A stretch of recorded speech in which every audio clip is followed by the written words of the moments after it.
Okay, we have Coach Beamer. He's ready for your questions. We'll start here on the right, third row.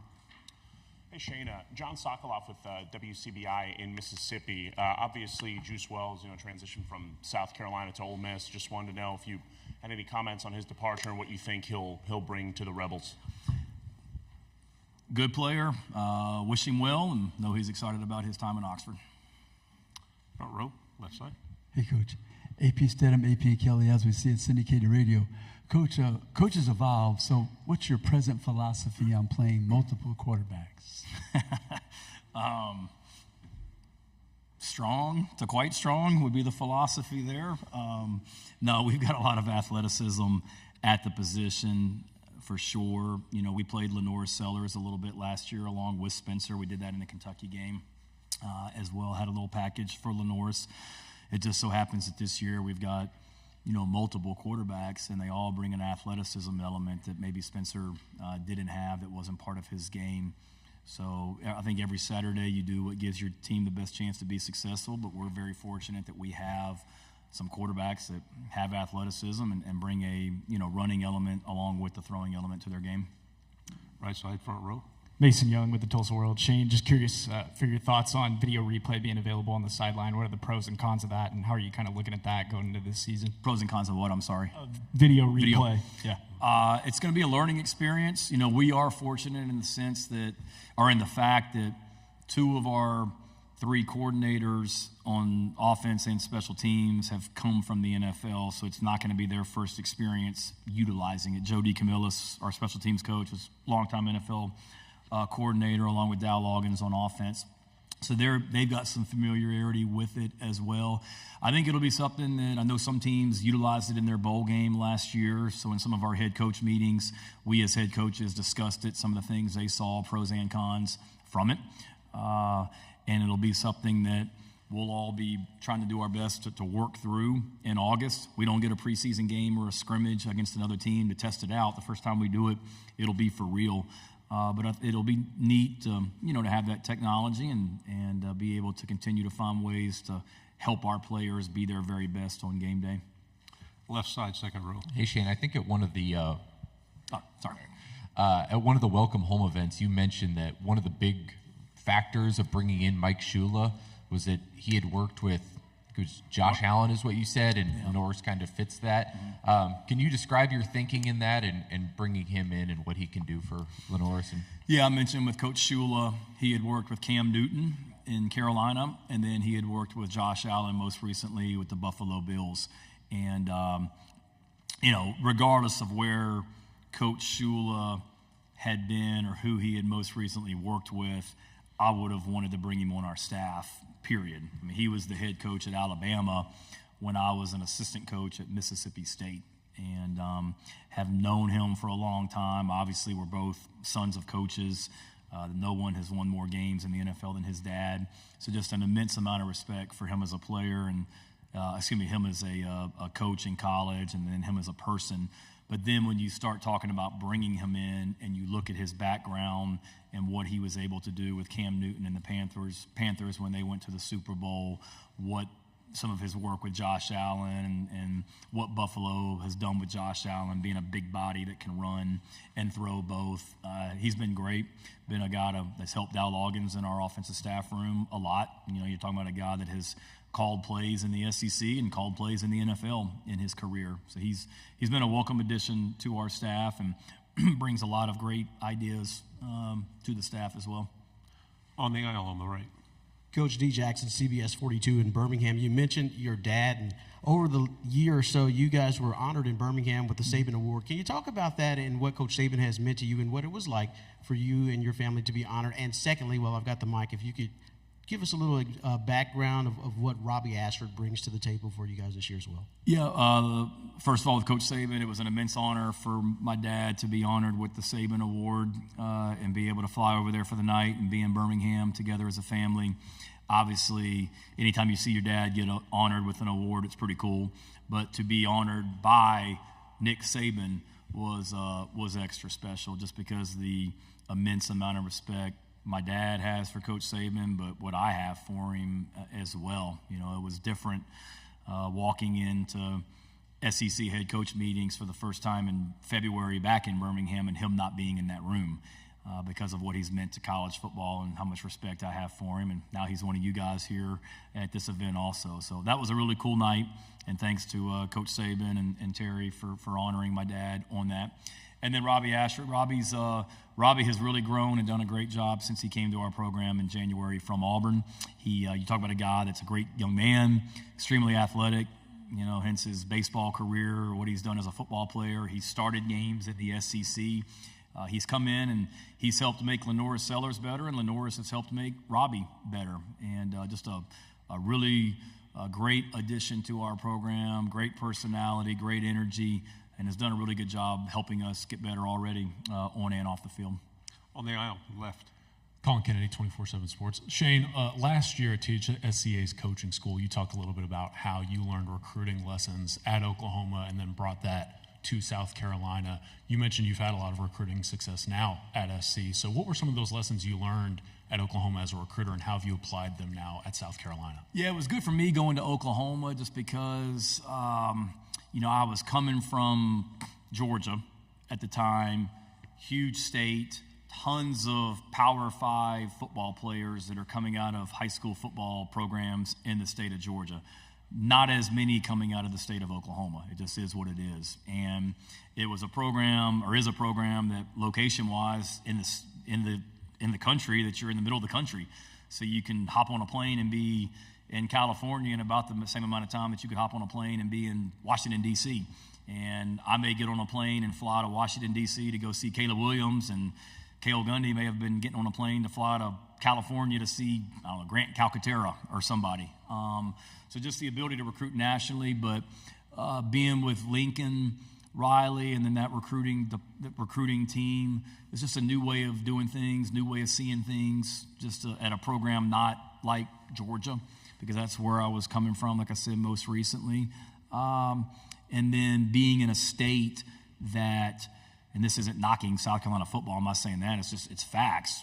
The population in the state of South Carolina isn't what the state of Texas is, and it isn't what the state of Georgia is. So therefore, there's fewer Power 5 players coming out of the state of South Carolina each and every year than Texas and Georgia and California. A lot of states can say that. So being able to be creative on recruiting outside your state, like we had to do at Oklahoma, was beneficial for me coming back to South Carolina also. Front row.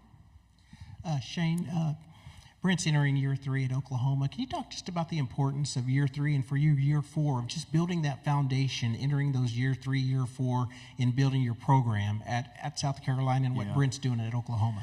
Yeah, great question. It's when you go into year 3, it's obviously more and more your team, and the guys that maybe stayed behind have moved on. We've still got a lot of guys in our program that I think I just said it in the other room. It's over 12 players I think that were here since 2020. So we've got a lot of guys that I didn't recruit that are still here. But year 3 to me is kind of the year where I don't want to say everything catches up with you in a lot of ways, but it's really the first year. Bless you. It's really the first year where it's like the transition of taking over from the old staff, implementing your guys. It's really the first year of that in a lot of ways. I knew last season that going for us, our depth, I haven't analyzed Oklahoma's roster from top to bottom, but I knew for us going into last season, our depth wasn't where we needed it to be at every single position just because of, COVID, attrition in recruiting, whatever it might be. And I knew if we could stay healthy, we had a chance to have a really good year. We weren't able to stay healthy, and the year didn't go the way that we wanted. But we got a lot of young players' experience and things like that as well. So I believe for him, year 3, I'm sure he dealt with some attrition when Lincoln left, and he had to come in and utilize the portal and also high school recruiting. And this is a year that, those guys that you first brought in, they're now going into their 3rd year of the program. He's recruited really, really well. Those are going to be young players on this year's team like we have. But then you also got we do a summer scouting report on every team. So we did do Oklahoma back in June as a staff, and I'm going through the roster, and I'm like, oh man, like Woody's still there, and there's Ethan. I can remember recruiting Ethan, us as a staff. So you've got guys that were there when he got there. but there's just not as many. But it's more his guys, and it's really laying the direction and the narrative for where they want to go going forward. On the aisle. Hi, Britton Ross, OU Nightly. I was just wondering, is there any kind of like emotion that you may feel whenever you guys return to Norman this fall? And then what do you think you're going to tell your team to kind of expect as they take the field? On the field, you'll play, physical, tough football team, obviously being led by Coach Venables. You're going into one of the greatest venues in college football. I don't think the buses come in by the Heisman trophies, but I mean, it's pretty cool. When I work there, you drive to work every day and you drive past all these Heisman Trophy statues. So, I mean, that's not normal at a lot of places. So I think we don't talk a whole lot about the venue or the atmosphere. They'll be excited to go out there as well and play a really good team. Emotions, I don't know. I've got some great memories from my time in Norman, some great friends that I made during my time there. So appreciative to Joe Harris and Joe Castiglione and Lincoln Riley for giving me an opportunity to go to Norman. We grew as a family, had a great time living there. I sit in the other room. My kids are disappointed that it's an early kickoff because they had all these plans for Saturday that they wanted to do. Now they don't get to because it'll be an early kickoff. But it'll be emotions just going into a place that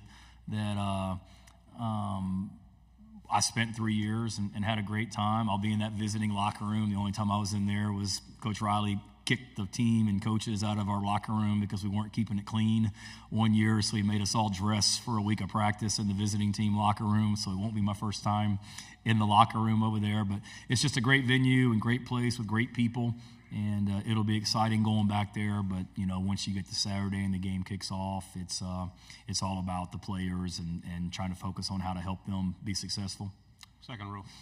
Coach Beamer, Corey LeBounty, WNSP 105.5, Mobile, Alabama. A year ago, I talked to you about Dawn Staley and the way that she affects recruiting, and that was prior to her going into an undefeated season. What's the best advice that you continue to get her and how she's continued to help you in your recruiting process? Best advice I give her or she's giving me? Both I don't know ways. if I'm giving her much advice. No, she's a great friend. Literally just traded some texts with her a couple days ago about some stuff. Dawn's fantastic. It's great for me to be able to just watch her coach, learn from her, go and watch her teams practice. Even last season, early on, I called and talked to her about some things, just not, coaching is coaching, coaching is teaching, and it may be different sports, but there's a lot of similarities. So there's a lot of things that I've learned from her, and she's a great friend. She's willing to do anything to help our program. We had a junior day back in January where we had about 20 recruits coming on campus, and I think 8 of them requested meetings with Dawn Staley. And it was in the middle of her season, so we had to reach out to her, like, would you have time to meet with 8 football players? And I think she had a game the next day, and she's like, yeah, sure, whatever.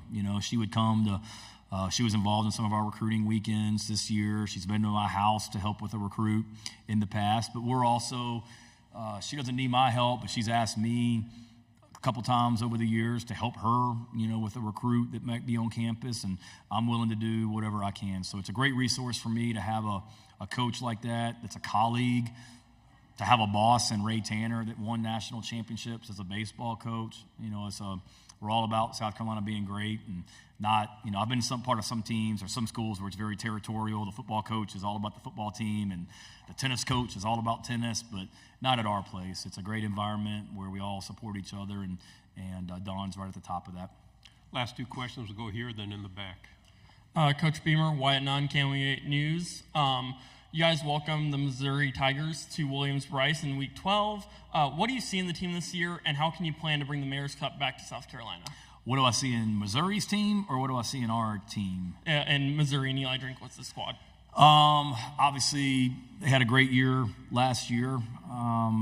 That's late in the year, so we'll really dive into them. We did a brief introduction on them in the summertime in our summer scouting reports, but Coach Drinkwitz obviously did a great job, and I know they're very hungry to build upon last year and show that last year wasn't just a flash in the pan. 1 year, they're eager to compete for championships. And obviously, I know they lost the running back, but they bring a lot of great players back as well. And they've done a good job against us the last 3 seasons. So I know Daniel Rickaman, the mayor of Columbia, is eager to try and get that trophy back to the Columbia, South Carolina. And we've got a big challenge and looking forward to that one as well. Was there a second part? I'm sorry. Is that good? Okay. All right. Gotcha. Last question in the back. Coach Ed Daniels, WGNO New Orleans. We've seen Spencer practice several times in OTA's minicamp. I'm wondering if you stay in touch with him. What has he told you about the NFL experience? And why do you think his game will translate pretty quickly to the NFL? Because it's obvious the Saints do. Yeah, absolutely. I don't mean to hijack your show. Can he pass that mic to Ralph back there too? Because Ralph came and interviewed me at Virginia Tech back in like 2012. So he, some may say I'm still a slap, but he really interviewed me when I was a slap young coach as well.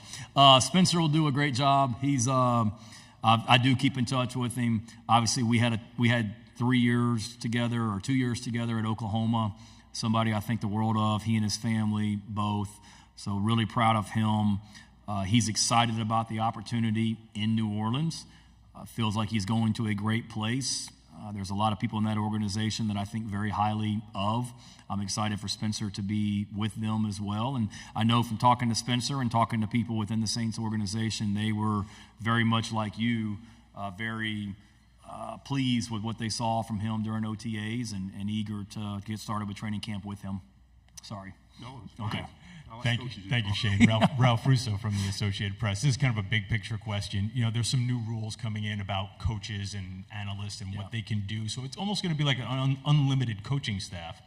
I'm wondering how much you have thought about that in relation to this idea that we are also now going to be paying players, an allocation of resources. So when you think about what your coaching staff could be, and then what that relates to, maybe would you give a little on the coaching staff side if it means putting more on the player side? It's a complicated question, but I'm wondering what your thoughts are on those things. No, it's a great allocation of resources. Yeah, no, it's a great question. I think you're going to see teams get really creative in how they do that. I do believe the NCAA, Ralph, has done a really good job of